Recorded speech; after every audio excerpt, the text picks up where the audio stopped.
اعوذ باللہ من الشیطان الرجیم بسم اللہ الرحمن الرحیم۔ اب جو اگلا رکوع آ رہا ہے سورہ مبارکہ کا، یہ اس اعتبار سے بڑا اہم ہے کہ اس میں تخلیق انسانی کے ضمن میں ایک بڑی ثقیل اصطلاح استعمال ہوئی ہے، اور یہ ثقیل اصطلاح 3 مرتبہ آئی ہے۔ اب ظاہر بات ہے کہ قرآن مجید جو ہے اگر اس طرح کی کوئی شکل اختیار کرتا ہے تو کوئی نہ کوئی حکمت اور ضرورت اس کی پشت پر ہوتی ہے۔ وَلَقَدْ خَلَقْنَا الْإِنسَانَ مِنْ صَلْصَالٍ مِّنْ حَمَإٍ مَّسْنُونٍ، اور یقیناً ہم نے انسان کو بنایا ہے اس مٹی سے جو سنی ہوئی تھی گارے کی اور پھر سوکھ کر کھنکنے لگی۔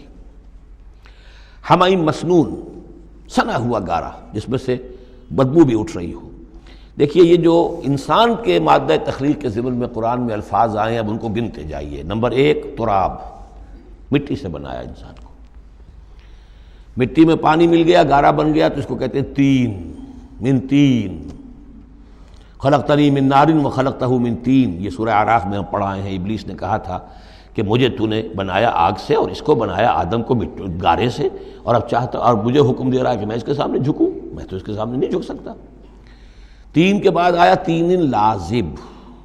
گارا پڑا رہے تو وہ جب اس کے اندر پھر کچھ چپچپاہٹ پیدا ہو جاتی ہے، اور یہ پرانے زمانے میں ہوتا تھا۔ اب تو میں سمجھتا ہوں کہ جدید نسل کو تو ان چیزوں کا علم ہی نہیں ہے۔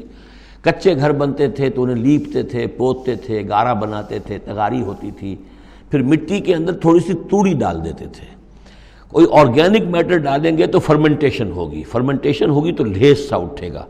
ورنہ یہ کہ گارا جو ہے اگر اس گارے سے اگر پلسٹر کریں گے تو وہ پھٹ جائے گا۔ لیکن جب وہ گارا ذرا سن جاتا ہے، اس میں لیس پیدا ہو جاتا ہے، تو پھر اب جب اس کے ساتھ لیپتے تھے دیواروں کو، میں نے تو اپنے بچپن میں یہ سب دیکھا ہے، ایسے گھروں میں ہم رہے بھی ہیں کہ جن میں یہی فرش بھی اسی طریقے سے لیپے ہوئے ہوتے تھے اور دیواریں بھی ہوتی تھیں،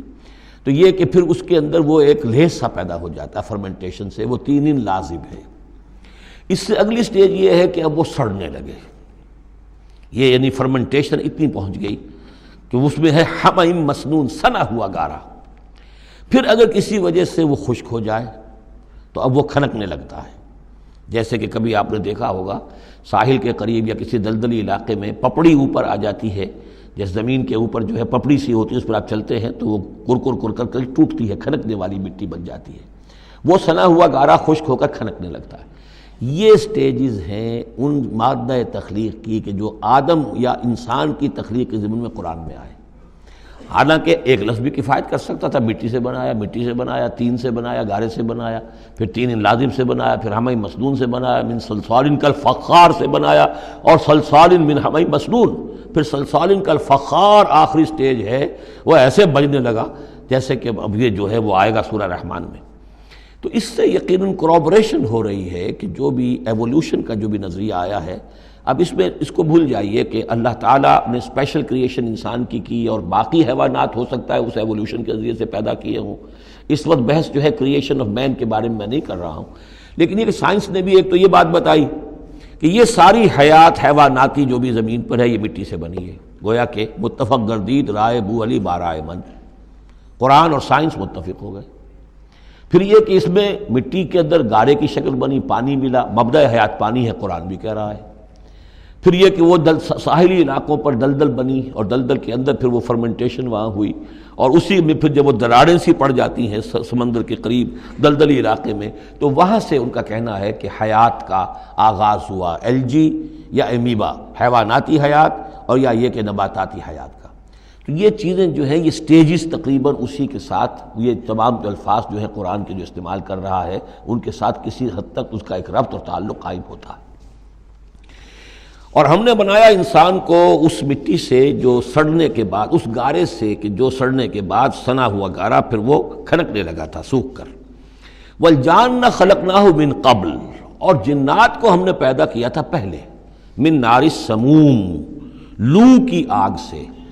اب یہ سموم سے مراد کیا ہے؟ بعد سموم آپ نے سنا ہوگا، وہ تیز لو جو آیا کرتی تھی، صحراؤں میں آتی ہے، آگ جھلک دینے والی گرم ہوا۔ تو اصل میں ایک ہوتا ہے جیسے کہ ہم نے فزکس میں پڑھا تھا، جن لوگوں نے تھوڑی بہت فزکس پڑھی ہوگی ایف ایس سی میں، کہ یہ جو شعلہ ہوتا ہے فلیم کا ایک حصہ وہ ہوتا ہے جو نظر آتا ہے، لیومینس، وہ نظر آتا ہے، اس کے اندر حرارت کم ہوتی ہے، اور ایک انویزیبل جو ہوتا ہے اس کے گرد حالہ جو نظر نہیں آتا، اس میں ہوتی ہے تیزی شدید جو ہوتی ہے، سب سے زیادہ ٹیمپریچر جو ہوتا ہے وہ اس میں ہوتا ہے کہ جو اس کا حصہ نظر نہیں آتا، اس حصے سے، آگ کی اس لو سے، اس لو کی لپٹ سے یا لو کی لپٹ سے جو بھی اسے کہیں، اس سے ہم نے جنات کو پیدا کیا۔ لیکن یہ سمجھ لیجئے کہ اس سے جنات پیدا کیے گئے لیکن وہ آگ نہیں ہے۔ ہم مٹی سے پیدا کیے گئے لیکن مٹی نہیں ہے۔ اب ایک یہ کہ قلب ماہیت ہو چکی ہے، ہمارا جو یہ پروٹوپلازم ہے، جو ہمارے ٹیشوز ہیں، باڈی ٹیشوز، وہ مٹی تو نہیں ہے، اگرچہ سورس مٹی ہے، بنے مٹی سے ہیں، لیکن اب مٹی نہیں ہے۔ دوبارہ اگرچہ پھر یہ گل سڑ کر مٹی ہو جائیں گے، اس وقت مٹی نہیں ہے۔ اسی طریقے سے جنات آگ سے بنائے گئے لیکن آگ نہیں ہے، ہاں ان کا مادہ تخلیق آگ ہے۔ اور دوسرا یہ معلوم ہو گیا کہ وہ انسانوں کی تخلیق سے بہت پہلے پیدا کیے گئے۔ وَإِذْ قَالَ رَبُّكَ لِلْمَلَائِكَةِ إِنِّي خَالِقٌ بَشَرًا مِّن صَلْصَالٍ مِّنْ حَمَإٍ مَّسْنُونٍ، اور یاد کرو جب کہ کہا تھا آپ کے رب نے فرشتوں سے کہ میں بنانے والا ہوں ایک بشر اس کھنکھناتے ہوئے سنے ہوئے گارے سے، پھر وہی الفاظ من صلصال من حمأ مسنون، ثقیل لفظ ہے، ثقیل اصطلاح ہے۔ اور یہاں خاص طور پر نوٹ کیجئے کہ لفظ آدم نہیں آیا، بشر بنانے لگا ہوں۔ کہیں بھی قرآن مجید میں جہاں یہ تخلیق کے ابتدائی مراحل بیان ہوتے لفظ آدم کہیں نہیں ملے گا آپ کو، سوائے وہ ایک آیت میں نوٹ کرا چکا ہوں سورہ آل عمران کی، کہ عیسیٰ کی مثال بھی اللہ کے نزدیک آدم کی سی ہے، خلقہ من تراب ثم قال له کن فیکون، وہ ایک مثال موجود ہے، لیکن باقی کہیں آپ کو بشر، انسان، جب میں بنانے والا ہوں ایک انسان اس مٹی سے سنے ہوئے گارے کی جو سوکھ کر کھنکھنانے لگی ہے، فَإِذَا سَوَّيْتُهُ، جب میں اس کا تسویہ کر لوں۔ تخلیق کے بعد تسویہ ہوتا ہے، جیسے کسی شے کا ایک ہیولہ بن گیا پھر اس کی نوک پلک سنواری جاتی ہے، مین سٹرکچر جو ہے کسی بلڈنگ کا کھڑا ہو گیا، اب اس کا آرکیٹیکچرل ٹچز ہیں، اس کے اوپر ڈیکوریشن ہے، اس پہ پینٹنگ ہے، یہ تسویہ ہے۔ فَإِذَا سَوَّيْتُهُ، پھر جب میں اسے پوری طرح نک سک سے درست کر دوں، صحیح بنا دوں، پورا کر لوں، وَنَفَخْتُ فِيهِ مِن رُوحِي، اور پھونک دوں میں اس میں اپنی روح میں سے، کہ روحی ضمیر متکلم کا صیغہ ہے سیدھا سیدھا، فَقَعُوا لَهُ سَاجِدِينَ، تو گر پڑنا اس کے سامنے سجدے میں۔ فَسَجَدَ الْمَلَائِكَةُ كُلُّهُمْ أَجْمَعُونَ، اب یہ تیسری مرتبہ پڑھ رہے ہیں ہم قرآن حکیم میں یہ قصہ آدم و ابلیس۔ تو کیا سجدہ سب فرشتوں نے، کل کے کل نے، سب نے مل کر۔ دیکھیے یہ جو ہے تاکید کی انتہا ہے، فرشتوں میں سے کوئی بھی مستثنیٰ نہیں رہا، نہ جبرائیل، نہ میکائیل، نہ اسرافیل، الا ابلیس، سوائے ابلیس کے۔ اور اس میں پھر گمان ہوتا ہے کہ شاید یہ بھی فرشتہ تھا، فرشتہ نہیں تھا، اس کی وجہ سورہ کہف میں مل جائے گی۔ ابا ان یکون مع الساجدین، اس نے انکار کیا سجدہ کرنے والوں کے ساتھ ہونے سے۔ قال یا ابلیس ما لک الا تکون مع الساجدین، اللہ نے فرمایا ابلیس کیا ہوا تجھے، کیا سبب ہے، تو کیوں نہیں ہوا سجدہ کرنے والوں کے ساتھ؟ قال لم اکن لاسجد لبشر خلقتہ من صلصال من حمأ مسنون، اس نے کہا میرے لیے یہ روا نہیں ہے، میرے لیے ممکن نہیں ہے کہ میں سجدہ کروں اس بشر کو جس کو تو نے پیدا کیا ہے سنے ہوئے گارے سے، جبکہ وہ کھنکھنانے لگا ہوا۔ قال فاخرج منها فإنك رجیم، اللہ نے فرمایا تو نکل جاؤ یہاں سے، اس میں سے نکل جاؤ، اس لیے کہ اب تم مردود ہو گئے ہو۔ وإن عليك اللعنة إلى يوم الدین، اور اب تم پر لعنت رہے گی یوم الدین تک، جزا و سزا کے دن تک، یوم بعث بعد الموت تک۔ قال رب فانظرنی الی یوم یبعثون، تو اس نے درخواست کی کہ پروردگار پھر مجھے ذرا مہلت دے دے، ڈھیل دے دے اس دن تک کے لیے جس دن کے یہ دوبارہ اٹھائے جائیں گے۔ قال فإنک من المنظرین، اللہ تعالیٰ نے اسی شان بے نیازی کے ساتھ فرمایا اچھا جاؤ ٹھیک ہے، تمہیں ڈھیل دے دی گئی، تمہیں یہ رخصت مل گئی، تمہیں یہ چھوٹ مل گئی، مہلت مل گئی۔ الی یوم الوقت المعلوم، اس وقت معین کے دن تک، یعنی یہ کہ اس وقت تک تم زندہ رہو گے۔ وہ ابلیس جو ہے جن، ویسے جنوں کی زندگیاں شاید انسانوں سے زیادہ ہوتی ہوں، میں نہیں جانتا کتنی ہوتی ہیں، لیکن یہ کہ کوئی اور جن نہیں ہے کہ جو اس وقت سے آج تک زندہ ہو سوائے اس ایک جن کے جس کا نام عزازیل تھا، اور یہ جن جو ہے وہ ابھی تک زندہ ہے اپنی اسی ذات کے ساتھ، باقی اس کی اولاد، اس کی اور نسل جو ہے، اس کی ذریت ہے، وہ اپنی جگہ ہے۔ قال رب بما اغویتنی، اب اس نے کہا پروردگار جو تو نے مجھے گمراہ کیا، اب نوٹ کیجئے وہ گمراہی کو اللہ کی طرف منسوب کر رہا ہے۔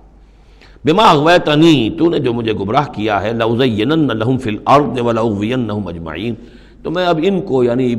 آدم کی اولاد، آدم اور حوا کی اولاد کو، میں زمین میں ان کو خوب مزین کر دوں گا، زمین ان کے لیے یہ اسی میں گم ہو جائیں گے، زمین اور اس کی چمک دمک اور اس کی رونقیں اور زیبائشیں آرائشیں ان کی نگاہوں میں کھب جائیں گی۔ وَلَأُغْوِيَنَّهُمْ أَجْمَعِينَ، تجھے بھول جائیں گے، یہ وہ لگ جائیں گے انہی چیزوں کے اندر، اور میں ان سب کو گمراہ کر کے چھوڑوں گا۔ لَأُغْوِيَنَّهُمْ اجمعین، سب کو الا عبادک منہم المخلصین، سوائے ان میں سے ان کے کہ جن کو تو اپنا خاص بندہ بنا لے، تو اپنا خاص بندہ بنا لے، مخلص کر لے، یہاں پہ وہی نوٹ کیجئے مخلص ہے، مخلصین، جن کو تو خالص کر لے اپنے لیے، ظاہر بات ہے کہ اس پر تو میرا زور نہیں چلے گا، باقی یہ کہ میں کسی کو چھوڑوں گا نہیں۔ قال ھذا صراط علی مستقیم، اللہ تعالیٰ نے فرمایا ٹھیک ہے، یہ راستہ ہے میری طرف سیدھا، یعنی یہ میرے اور تمہارے درمیان معاملہ طے ہو گیا، میں نے تمہیں چھوٹ دی، تم اپنا زور لگا لو، جس طرح بھی چاہو بہکا لو، باقی یہ کہ ان عبادی لیس لک علیہم سلطان، میرے بندوں پر تجھے اختیار کوئی نہیں ہوگا، یعنی اختیار کسی بھی انسان پر نہیں ہے، یہ نہیں کہ جس کو اللہ نے مخلص کر لیا ہو اس پر اختیار نہیں، اختیار اسے کسی بھی انسان پر نہیں ہے۔ ان عبادی لیس لک علیہم سلطان الا من اتبعک من الغاوین، سوائے ان کے کہ جو خود تیری پیروی کرے، خود غاوین میں سے ہو، خود ان کے اندر غوا ہو، خود ان کے اندر سرکشی ہو، خود وہ جو ہے وہ اپنی نفس پرستی کی طرف مائل ہو، وہ تو تیری پیروی کریں گے، ان کو تو جدھر چاہے لے جا، جس کھائی میں چاہے لے جا کے ان کو پھینک دے، اور جس جہنم کی جس وادی میں چاہے ان کو گرا دے، مجھے اس سے دلچسپی نہیں، لیکن یہ کہ میرے کسی بندے پر تجھے اختیار حاصل نہیں ہوگا۔ وَإِنَّ جَهَنَّمَ لَمَوْعِدُهُمْ أَجْمَعِينَ، اور پھر جہنم ہی ان سب کا ٹھکانہ ہوگا، سب کا جو بھی تیری پیروی کریں گے۔ لَهَا سَبْعَةُ أَبْوَابٍ، اس جہنم کے 7 دروازے ہیں، لِكُلِّ بَابٍ مِّنْهُمْ جُزْءٌ مَقْسُومٌ، اور ہر ان میں سے ہر دروازے کے لیے ہم نے ایک اس کا نصیب مقرر کر رکھا ہے کہ اتنے جن اتنے انسان اس سے جائیں گے، ہو سکتا ہے کہ وہ بڑے بڑے کبیرہ گناہوں کے حوالے سے کہ یہ لوگ جو ہے جو ان گناہوں میں ملوث ہوں گے وہ اس دروازے سے جائیں گے، جو ان گناہوں میں ملوث ہوں گے وہ اس سے جائیں گے، واللہ اعلم۔